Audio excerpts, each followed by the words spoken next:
Thank you for downloading this podcast from the British Theatre Guide. For more information about British Theatre Guide, please visit britishtheatreguide.info. Pilot Theatre, based in York, is a touring company that creates mid-scale theatre for young people. Its latest production, which will tour England in February and March 2024, will be an adaptation of David Almond's book A Song for Ella Gray, written by Zoe Cooper and set in the northeast of England, where both writers are from, and where the tour will open at Northern Stage in Newcastle. The production will be directed by Pilot's artistic director Esther Richardson. I spoke to Esther while it was still in rehearsal and asked her, first of all, what the play is about. A Song for Ella Gray is, in a sense, David Almond's version of the Orpheus and Eurydice myth. So we have a central character on a quest to go into the underworld to try and bring the love of their life back. It's a timeless tale. Of course, without wanting to spoil the ending, we can never bring someone back from the dead. And that is, in a sense, what the Orpheus myth is about. So this is David's version set in the Northeast that's been really beautifully adapted by Zoe Cooper. In A Song for Ella Gray, the show, the production in our show, we have, as in David's book, in a sense, a central character called Claire, who is the one, as she says, who's left behind, the one to tell the tale. And this is a powerful, beautiful expression of the love and the loss in the story. And it's Claire who's in love with Eurydice, who is Ella Gray in our version. And in a sense, it's her who, above all, must come to terms with the loss of this girl who dies in really tragic circumstances. What's beautiful about the story and perfect for Pilot is it's about, as well, a gang of friends who go on this wild adventure. All the characters in it are, as Zoe puts in the script, on the cusp. They are age 17, so they are in that kind of pivotal year where they're going to become legally adults and they're going to turn 18. And all of us, it doesn't matter how old we are, who have been 17, can remember what that's like and remember the tension of, for many young people, on the one hand, the school exams, the pressure of the adult world that's fast encroaching, but also all the kind of big emotions of that age, the sense of adventure, the sense of heightened possibility of youth in a way, and you know, whatever that means to you. All of those things come to head during the same year. And the story is very much about exploring that and the tension between those two things as well. Because much like, you know, as I often reflect on, because all our stories are about coming of age in some way, you know, once you become an adult, there is also, in a sense, no going back to childhood, if you like, which is a great poignancy of human existence. So the marrying up of the coming of age rite of passage with the mortality rite of passage is, I just think, exquisite. And that's what the story's about. At that age, I don't think I'd ever want to go back to that age, but it is that time when you really want to be an adult, but you're still partly a child, and you've got all these emotions running through you, heightened emotions, and in one sense think you're immortal, but the sort of spectre of death comes through in the story, obviously. So all of that heightened emotion, it's very theatrical in a sense, isn't it? Oh, hugely so. Yeah, it's operatic, really. Yes. The scale of it. And I mean, we're not making it as an opera. Oh, if only we had the budget, David, that would be extraordinary. And I think someone probably will make this as an opera one day. But yes, we are using music in it. We are using singing, all of those tools which are about theatrical height and, yeah, the fullest human expression in a performance context, in a way. You're right. It's absolutely perfect to explore on stage. Well, David Almond he's not exactly known for straightforward naturalism in his books. His stories do tend to be quite challenging in many ways. So how has it been challenging to adapt?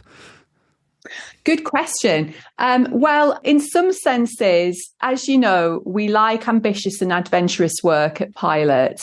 And we believe that, theatre is a space for magic, and it's a space to lean into the aspects of our existence that are spiritual in a way. I think that's whatever that means to you. I think that's why we still want to gather in that campfire sense to hear stories.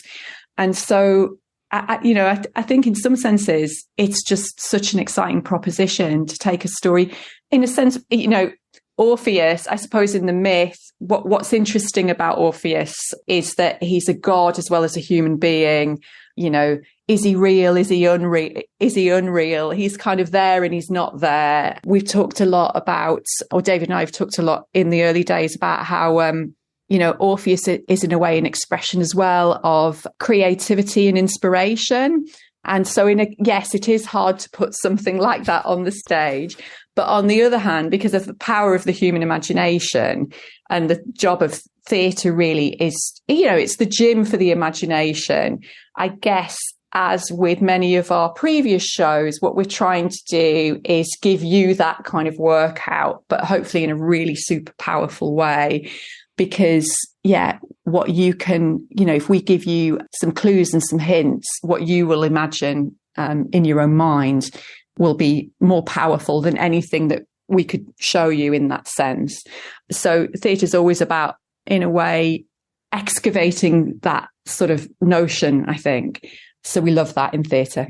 Yeah, it's a two-way thing. The audience is the other half of it, really. You're not putting everything on a plate for them. That's right. And so I think we're seeing the storytelling as an act of conjuring in a way. And you're completely right. It is also down to the audience to join in the act of that. David Almond is quite a legendary figure, really, in children's literature. So what's he been like to work with? Wonderful. I mean, wonderfully generous, also just incredibly inspiring, because there was an original production of this a number of years ago. He was very generous about setting it free, really. And, really liked the idea of Pilot doing it, had seen some of our previous productions. And then Zoe was a natural choice to adapt it because she's such an amazing poetic, lyrical writer, is also in the Northeast and has very often written characters who are based in the Northeast. So just has that wonderful ear for the dialect here and understands the landscapes. And also because she's queer and our central protagonist is, all of that made a beautiful collaboration in some senses.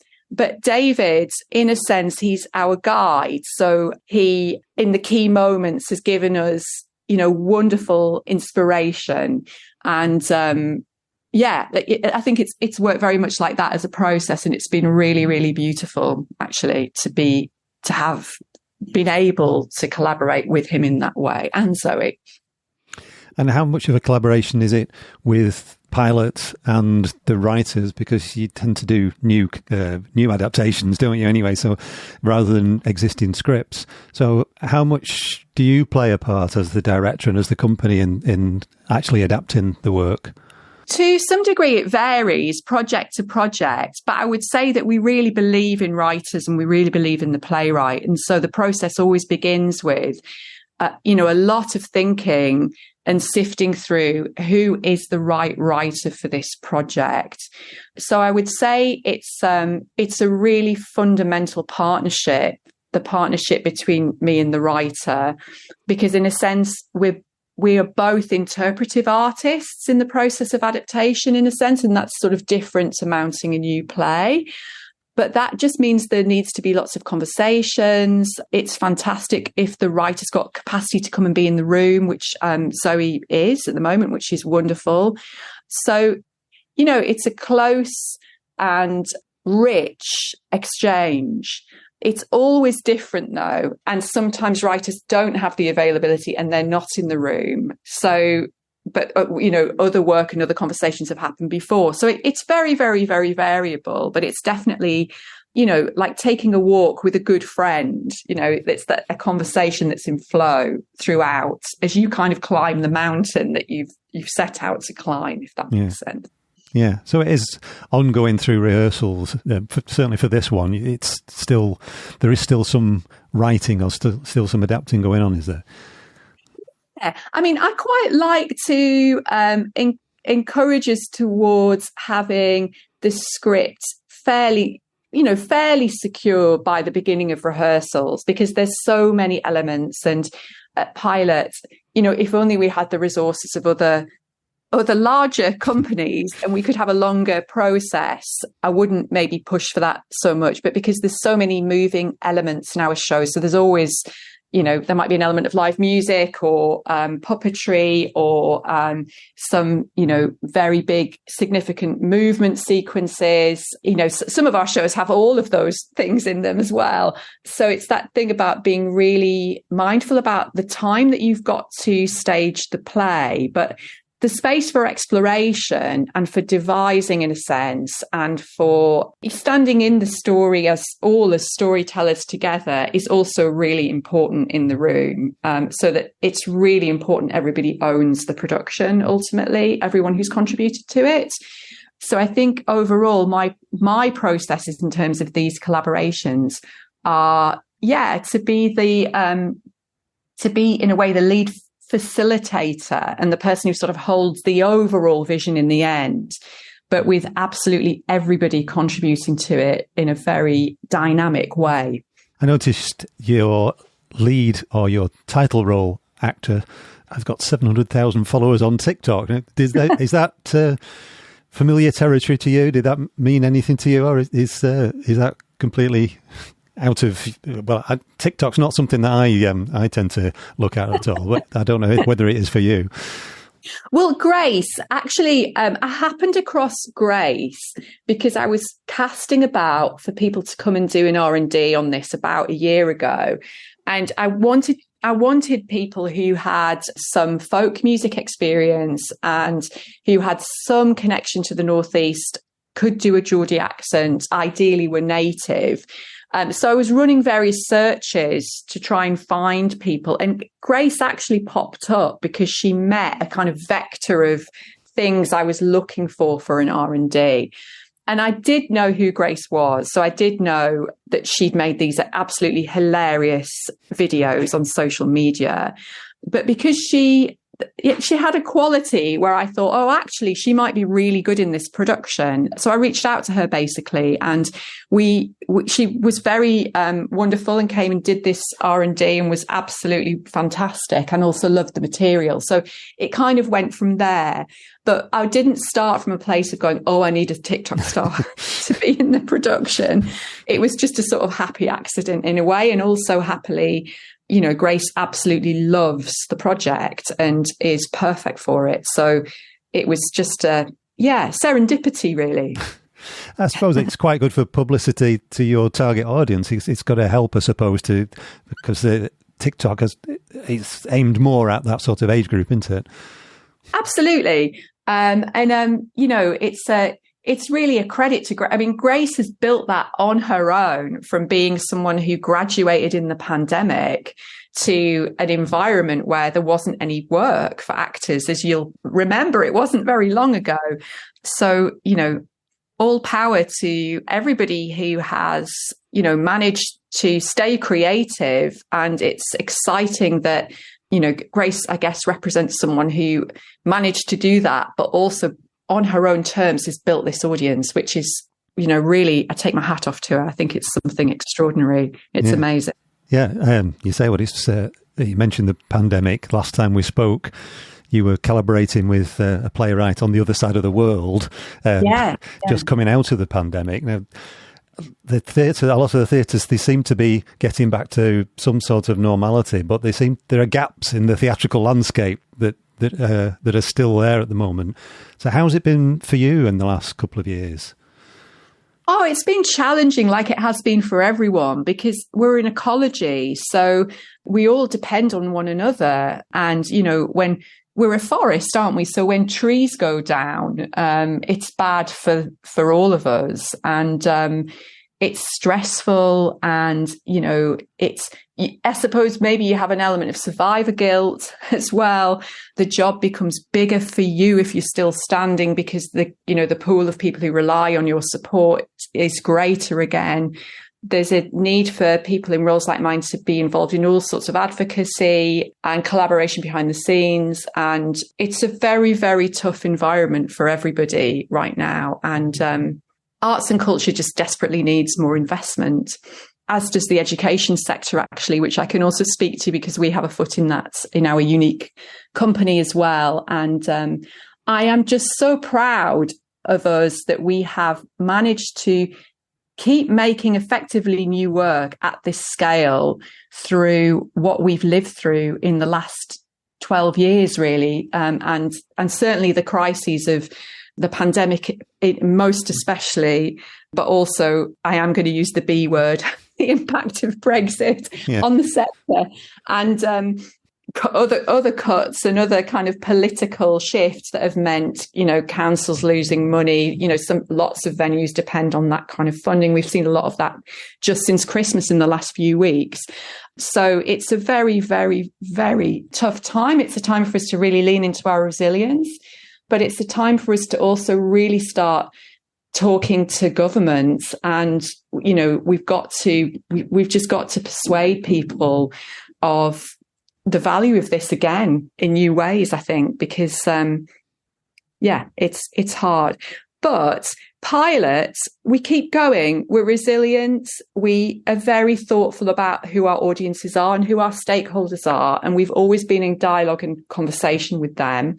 We also have a very agile approach. We're quite a small company. We don't have a venue. Because we're agile, we have fingers in all sorts of creative pies.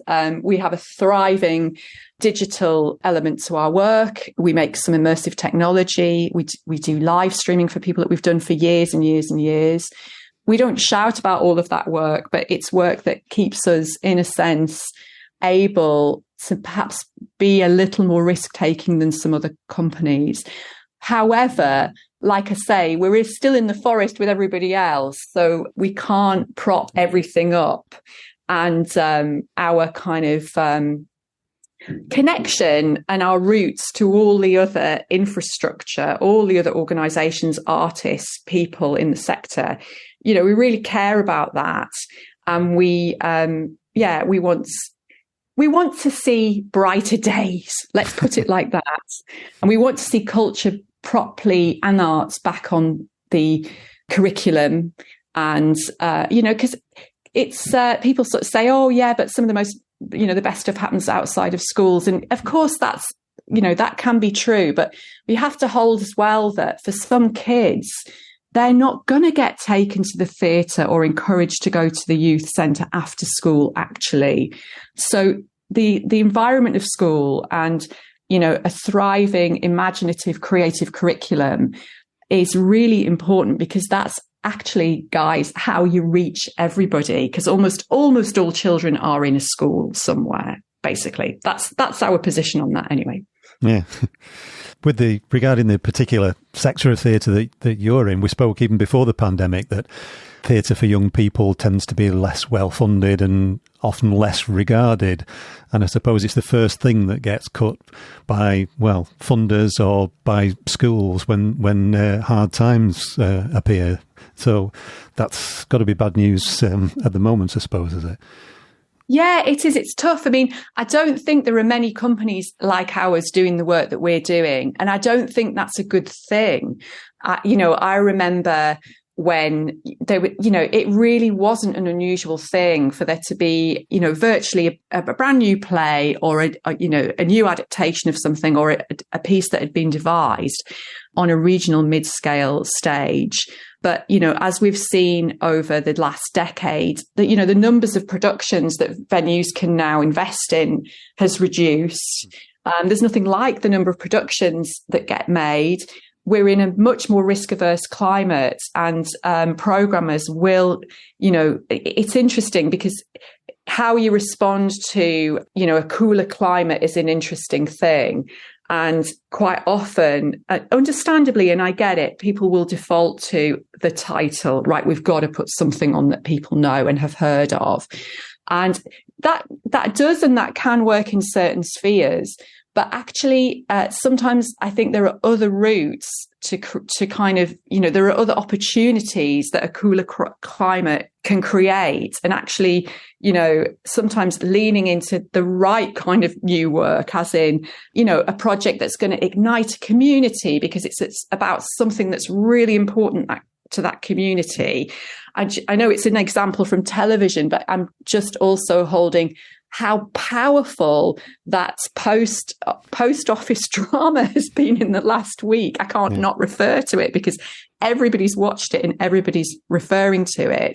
And what's beautiful is when people do make the connection that this is actually the power of the arts. This is the power of acting. This is the power of fantastic writing. And this is the power of drama. And this is the power of new, in a sense, it is a fiction in the sense that it's being constructed as a drama so that you can really see the truth of the story, really vividly. So there's a good reminder in that to us in theatre as well about taking hold of the stories that are really resonant and relevant right now, actually. So it's less about being afraid of the new and more about actually what's the story that we need to tell this year in 2024.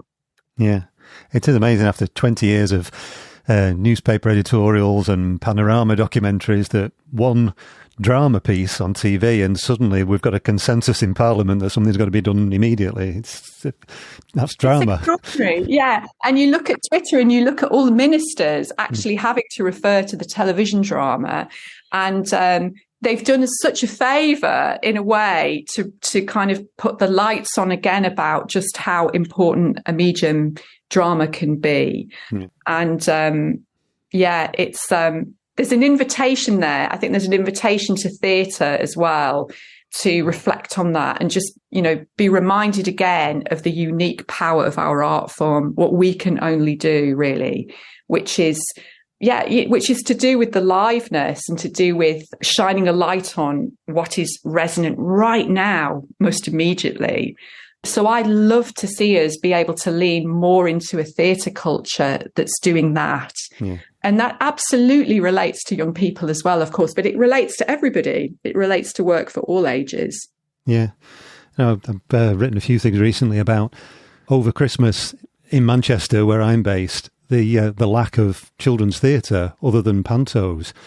Compared to previous years, I used to always see a couple of young children's shows in Manchester, to review.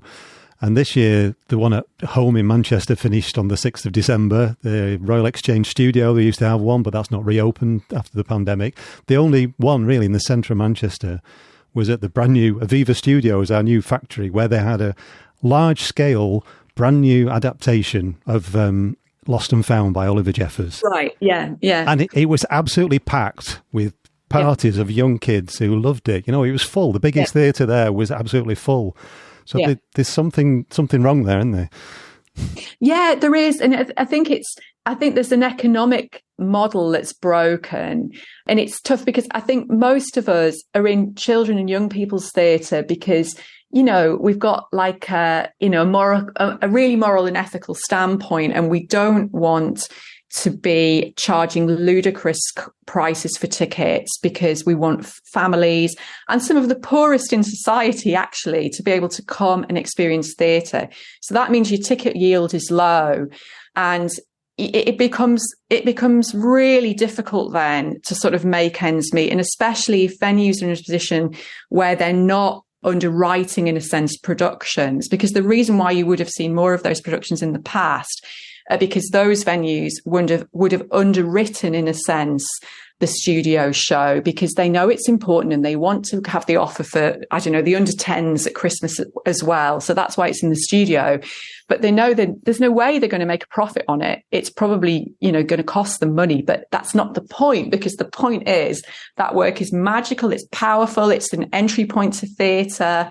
Everybody should be able to have access to theatre. So it's really important to consider the whole of humanity, including the under 10s. So that's why they wanted to do it. But that's why you'll be seeing those projects getting cut, because They need subsidy, they need support, and that's what's absent right now. But to turn it more positive, this production is actually opening more on David Almond and Zoe Cooper's territory than yours, isn't it? You're actually starting in Newcastle before you go to York. So I assume that's important because it's all set there and it's based in there, is it? Yeah, absolutely. And it's a very beloved. David is beloved of the city. Zoe is beloved of the city, and it's a real Northeast tale. You know, it had to open here. Also, although Pilot is based in York, I grew up in the Northeast as well. So it's in a sense a gentle homecoming for me, because I've actually never opened anything ever at Northern Stage or at Live Theatre. So it's really a gift and a privilege and an honour to be back here, where I, in fact, spent my teenage years and was also 17, etc., etc., hanging out outside the Cluny and running off to Bamborough. So yeah, it had to open here. It couldn't have opened anywhere else. And there's huge excitement in the city about it, which is terrific. That's brilliant. So what else is happening with Pilot at the moment? So what else is happening? So we've got another production that we're hoping to bring back in the autumn, which is our production of Run Rebel by Manjeet Mann. We've got a really exciting project in the pipeline for 2025 with Maureen Lennon, who's a fantastic playwright from Hull. All of our work that's happening in the digital arena is going brilliantly. We have a beautiful project called Monoliths, which is available now in libraries, and it's like a VR experience that's 3 monologues by Northern female writers that take you through 3 different landscapes in the north of England. So there's absolutely piles of stuff going on. We do all sorts of other stuff as well. We have a cinema club for sanctuary seekers in York. We do quite a lot of stuff behind the scenes like that's important, and that's about investing in people and taking hold of some of the work that might get left behind in a harsher financial climate. So there's fantastic creative education work that's led by Ollie O'Shea, our wonderful creative associate. So it's all happening. That was Esther Richardson, director of A Song for Ella Gray by David Almond, adapted for the stage by Zoe Cooper, which will open at Northern Stage in Newcastle from the 1st to the 15th of February 2024, before moving to York Theatre Royal from the 20th to the 24th of February, Theatre Peckham from the 27th of February to the 2nd of March, Hull Truck Theatre from the 5th to the 9th of March, Liverpool Playhouse from the 13th to the 16th of March, and Yvonne Arnaud Theatre in Guildford from the 19th to the 23rd of March. For more information, see www.pilot-theatre.com. You've been listening to a podcast from British Theatre Guide. For more information, please visit britishtheatreguide.info.